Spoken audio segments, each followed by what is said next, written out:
So where you get this toolbox at, man? Home Depot. Home Depot? Yeah. Thanks, man. I'm gonna go see what I get on. So everything I get is pick all up and shit. You know what I mean? They got a little plastic thing I put them in. Need something like that. That's on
You see the struggle?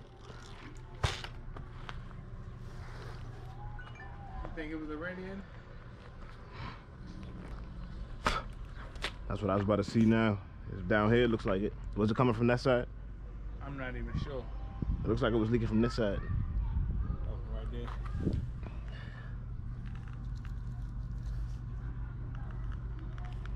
Up here.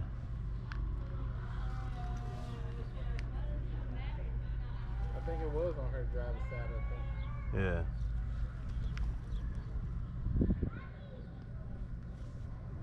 Also, it could have been leaking from the top hose. Because the top hose is... It looks like the original one. Yeah. But you said somebody diagnosed it though, right? They said somebody, one of her friends had a mechanic come look at it and said she needed a new radiator. Oh, here you go. Look at the big crack right here. Said the crack. Big crack right here. Very obvious one. See the hole? That's a crack. Oh, okay. That will leak through there. There's probably no more in here, but yeah, that's where it was leaking from, up here. Oh, I see it. Yeah. So it was leaking when it was full, so it probably wasn't overheating that much. Yeah. It's definitely cracked.